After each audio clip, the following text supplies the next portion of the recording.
जय मसीह की। हम प्रार्थना करते हैं। Hallelujah hallelujah. धन्यवाद धन्यवाद धन्यवाद परमेश्वर पिता, आपके नाम को कोटि कोटि धन्यवाद देते। परमेश्वर पिता, सुबह से लेकर अभी तक संभाला, ये शाम का समय दिया, आपके चरणों में आने का मौका दिया, आपका वचन सुनाने का मौका दिया। धन्यवाद देते परमेश्वर पिता। परमेश्वर पिता, मैं उस लायक नहीं, उस पात्र नहीं, पर परमेश्वर पिता आपने ये मौका मुझे दिया है, तो मैं खुद को आपके हाथों में समर्पित करती हूँ। परमेश्वर पिता, आपके लहू में कवर करती हूँ। परमेश्वर पिता, मुख भले ही मेरा हो, लेकिन शब्द आपके हो। परमेश्वर पिता, जिस मुख से मैं वचन बताने जा रही हूँ, उस मुख से मैंने किसी को गलत बोला होगा, किसी के बारे में गलत सोचा होगा, तो मुझे क्षमा करना, अपने लहू से धोना, शुद्ध करना, पवित्र करना। परमेश्वर पिता, आपका वचन दुधारी तलवार है, वो बताने वाला और सुनने वाला दोनों के जीवनों में कार्य करता है। हम दोनों के जीवनों में आपका वचन कार्य करने पाए। परमेश्वर पिता, आपका वचन हमारे हृदयों के आर पार चला जाए। परमेश्वर पिता, हमारे हाड़ मांस मज्जा रज्जू इन्हें भेद के वो आर पार चला जाए, ऐसा आप करना। परमेश्वर पिता, ये दुआ मेरे प्यारे प्रभु यीशु मसीह के नाम से मांगती हूँ, सुन और कबूल कर, आमीन। आज मैं जो वचन लेने जा रही हूँ वो है मरकुस का 9वां अध्याय, उसका 23वां वचन। यीशु ने उससे कहा, यदि तू कर सकता है, यह क्या बात है? विश्वास करने वाले के लिए सब कुछ हो सकता है। आमीन। मेरे भाई और मेरे बहनों, ये कहानी हम सब ने देखी होगी, हम सब ने पढ़ी होगी, हम सब ने सुनी भी होगी कि दुष्टताग्रस्त बालक को चंगा करना। तो हम ये देखेंगे कि यीशु ने ऐसा क्यों कहा। हम देखते हैं कि यीशु ने अपने चेलों को अधिकार देके उन्हें सेविकाई के लिए भेज दिया था, और वो सेविकाई कर रहे थे। उस समय उनके पास एक लड़का आता है, एक पिता अपने बच्चे को लेके आते हैं, जिस बच्चे को दुष्टताग्रस्त यानी शैतान ने ग्रस्त किया था, उसको भूत लगा था, जिसे हम मराठी में बोलते हैं भूत लगना। तो उसे भूत लगा था, उसे शैतान ने पकड़ा था, शैतानी बंधनों में वो लड़का था, और वो उसे सताता था, उसे फिट्स आते थे। कभी वो उसे पानी में डालता था, कभी वो उसे आग में डालता था। मैंने पहले भी मैंने बताया नहीं, लेकिन मैं आज बताना चाहती हूँ कि फिट की बीमारी जो है वो एक श्राप है, वो एक शैतानी बंधन है, और मैं प्रभु को धन्यवाद देती, इस शैतानी बंधन से प्रभु ने मुझे छुड़ाया। मुझे खुद को भी फिट थी, और सच में जब फिट आके चली जाती है तो इंसान का शरीर इतना कमज़ोर हो जाता है कि उसको बिस्तर से उठने तक की उस समय ताकत नहीं रहती, उसको किसी का सहारा लेना पड़ता है। इतनी बुरी हालत उस समय इंसान की होती है। उस दर्द को, उस शैतानी बंधन को मैं महसूस किया है, इसलिए मैं वो दुख, वो दर्द जान सकती हूँ। और इस लड़के को भी वही प्रॉब्लम था, शैतानी बंधन था, श्राप था कि उसको फिट्स आते थे। वो शैतान, वो भूत उसे कभी पानी में गिराता था, कभी आग में गिराता था, उसे चोट लगती थी, और उसे वो बहुत बहुत मरोड़ता था। और यीशु मसीह के सामने भी ये सब हुआ, उसको फिट्स आई, वो नीचे गिरा, शैतान ने उसे पूरी तरह से मरोड़ डाला। हम देखते पढ़ते हैं, यह सुनकर उसने उत्तर देके कहा, भीड़ में से एक ने उत्तर दिया, हे गुरु, मैं अपने पुत्र को, जिसमें गूंगी आत्मा समाई है, तेरे पास लाया था। यहाँ कहीं वह उसे पकड़ती है, वहाँ पटक देती है, और वह मुंह से फैन भर लाता है और दांत पीसता है और सूखता जाता है।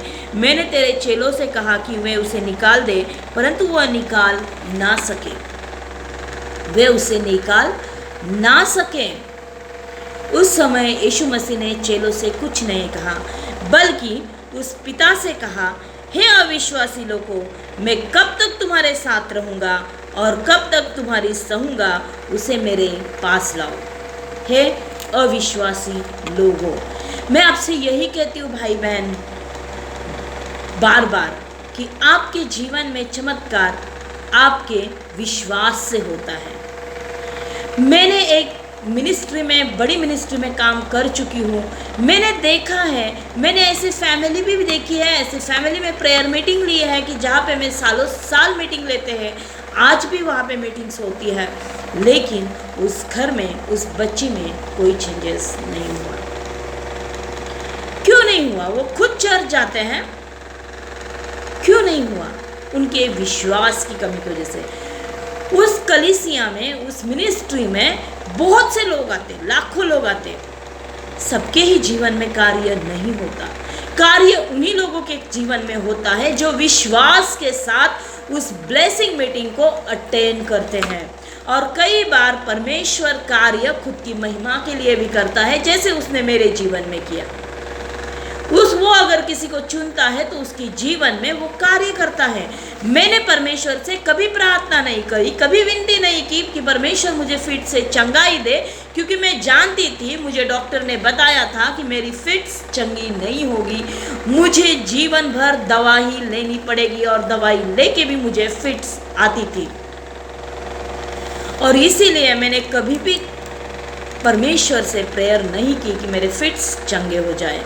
लेकिन एक समय, एक मौका ऐसा आया कि मेरी बहुत फाइनेंशियल प्रॉब्लम्स हुई हमारी, मुझे फिट्स की दवाई लाने के लिए पैसा नहीं था, और उस समय मैं टूट चुकी, मैं बिखर चुकी।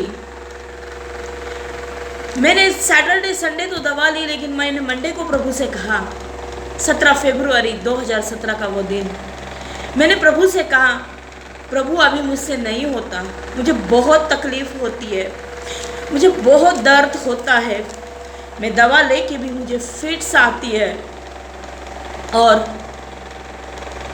मेरे पास अभी इसका खर्चा उठाने की भी ताकत नहीं है। अगर तुझे मुझे चंगाई देनी है तो तू मुझे चंगा कर, अगर नहीं देना है तो तू मुझे मार डाल, अभी मुझे तार या मार, जो कुछ करना है तू ही कर, मुझे या तो चंगा कर या मुझे मृत्यु दे। उस समय भी मैं प्रभु के सामने लीन नहीं हुई, उस समय भी मैंने परमेश्वर से अपनी चंगाई नहीं मांगी। उसके पास 2 रास्ते छोड़े, या तो मुझे चंगा कर या मुझे मार, और परमेश्वर ने मुझे चंगाई दी। उस दिन के बाद मैंने कभी भी दवा नहीं ली, आज तक नहीं ली, और ना ही मुझे फिट्स आए।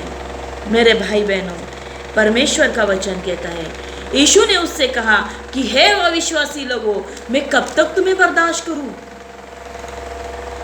कार्य विश्वास के द्वारा होता है। 12 साल लहू बहने वाली स्त्री चंगी हुई विश्वास के द्वारा। याईर की बेटी जिंदा हो गई विश्वास के द्वारा। जब उसका सेवक ये न्यूज़ लेके आया, ये खबर लेके आया कि गुरुजी को घर आने की तकलीफ मत दो क्योंकि तुम्हारी बेटी गुजर चुकी है, यीशु मसीह ने सिर्फ इतना कहा, विश्वास रख, विश्वास रख। जब लोग इज़राइल लोग मिस्र की सेना और तांबड़ा समुद्र इसके बीच में फंस गए थे, तब मूसा ने क्या कहा था? चुपचाप खड़े रहो और आज परमेश्वर तुम्हारे उद्धार का जो कार्य करेगा उसे देखो।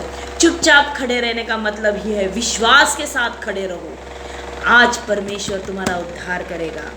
और उसने यीशु मसीह से कहा कि बचपन से इसने इसे नष्ट करने के लिए कभी आग और कभी पानी में गिराया, परंतु यदि तू कुछ कर सके तो हम पर तरस खाकर हमारा उपकार कर। देखो अभी भी उसकी भाषा, यीशु मसीह डांट रहे हैं उनके अविश्वास के लिए, फिर भी वो क्या कहता है कि इसको मारने के लिए उसने कभी आग में डाला, कभी पानी में डाला।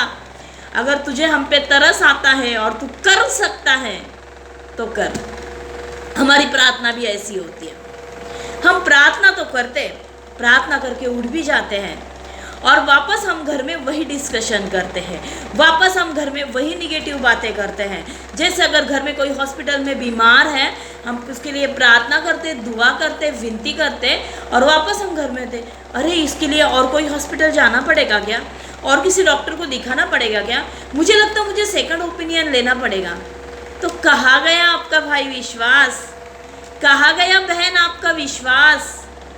अगर आपके पास विश्वास है तो आपको ये विश्वास रखना होगा कि प्रभु यीशु मसीह उस हॉस्पिटल से, उस बेड से, आपका जो भी रिश्तेदार है, आपका माँ बाप, भाई बहन, जिसके लिए भी आप प्रार्थना दुआ विनती कर रहे हैं, उसे परमेश्वर घर लेके आएगा। जो दवाई, जो ट्रीटमेंट परमेश्वर चल रही है उसी में परमेश्वर उसे चंगाई देगा। परसों मैं भी गई थी एक घर में प्रार्थना के लिए, जिनके बच्चों को निमोनिया हुआ। मैंने इतना ही कहा उस सिस्टर को कि आप सिर्फ इतना कहो कि प्रभु यीशु मसीह के नाम से मैं मेरे बच्चे के लिए चंगाई स्वीकारती हूँ। आपके बच्चे को एडमिट करने की ज़रूरत नहीं पड़ेगी। जो इंजेक्शन स्टार्ट है उसी में 5 दिन में उस बच्चे को चंगाई मिलेगी। सिर्फ विश्वास रखो। ना मेरे प्रार्थना करने से कुछ नहीं हो सकता, ना चर्च के प्रार्थना करने से कुछ नहीं हो सकता, जब तक आप विश्वास नहीं रखते। मेरे भाई बहन, यीशु ने भी यही कहा। यीशु ने उससे कहा, यदि तू कर सकता है तो। ये क्या बात है? विश्वास करने वाले के लिए सब कुछ हो सकता है। विश्वास करने वाले के लिए सब असंभव चीज़ें हो सकती है। मेरा विश्वास है प्रभु पे। मैं जानती हूँ आज मुझे खुद की मिनिस्ट्री नहीं है, आज मुझे खुद की सेवा नहीं है। परमेश्वर ने मुझे गॉड ग्रेस चर्च में रखा है और उसी चर्च में वो मेरी सेविकाई बढ़ाएगा। वो मुझे मेरी मिनिस्ट्री, मेरी सेविकाई देगा। मैं जो दृष्टांत उसने मुझे दिया है उसे वो पूरा करेगा। मैं नहीं जानती ये कहाँ से होगा, कैसे होगा, क्यों होगा, पर उस चर्च में परमेश्वर एक बड़ी सेविकाई मुझे देगा, क्योंकि वो ऐसी कलीसिया है जहाँ पे मेरी सेविकाई बढ़ती गई, जहाँ पे मैं प्रेयर वॉरियर से लेके काम किया और आज मैं असिस्टेंट पास्टर हूँ। और वहीं से परमेश्वर मेरी सेविकाई को, मेरी मिनिस्ट्री को बढ़ाएगा, औरों के लिए मुझे आशीषों का कारण बनाएगा। मैं नहीं जानती जो भविष्यवाणी मेरे लिए दास ने की थी उसे पूरा करने के लिए मेरे पास आज पैसा नहीं है, पर मैं जानती हूँ कि मेरा परमेश्वर यहोवा इर्रे है और वो मेरे रास्ते खोल रहा है। इसलिए मैं प्रभु को धन्यवाद देती। ये मेरा विश्वास है, जो सपना उसने, जो दृष्टांत उसने दिया है वो उसे पूरा करेगा, क्योंकि वो पूर्ति करने वाला मेरा परमेश्वर है। मेरे भाई बहनों, आपका विश्वास जरूरी है। विश्वास से असंभव काम भी संभव होता है। विश्वास से ही दाऊद ने गल्यात को मारा। दाऊद को कुछ ट्रेनिंग नहीं थी, उसने कोई ट्रेनिंग नहीं ली थी। यहाँ तक कि वो सैनिकों के कपड़े पहन के उसको चलने को नहीं आ रहा था। सिर्फ वो 5 पत्थर और गुल्ली लेके गया था मारने के लिए और उसने उसे मार दिया। मेरे भाई बहनों, प्रभु पे विश्वास रखो, अपनी कलीसिया से विश्वासी रहो, अपने चरवाहे से विश्वासी रहो। आपकी ब्लेसिंग्स कोई नहीं रोक सकता। परमेश्वर करे पढ़ा हुआ वचन आपके लिए आशीष हो। तो गॉड ब्लेस यू। हालेलुया। धन्यवाद परमेश्वर पिता, इस वचन के द्वारा तूने हमसे बात की। धन्यवाद। इस वचन को हमारे आत्मा में लिख और हृदय में लिख और उसके अनुसार चलने वाले हमें बनाए। ये दुआ मेरे प्यारे प्रभु यीशु मसीह के नाम से मांगती, सुन और कबूल कर। आमीन। अगर ये वीडियो आपको पसंद आया है तो इसको लाइक करें, शेयर करें, सब्सक्राइब करें और आपके कमेंट भी मुझे बताएं, डालें, ताकि मुझे पता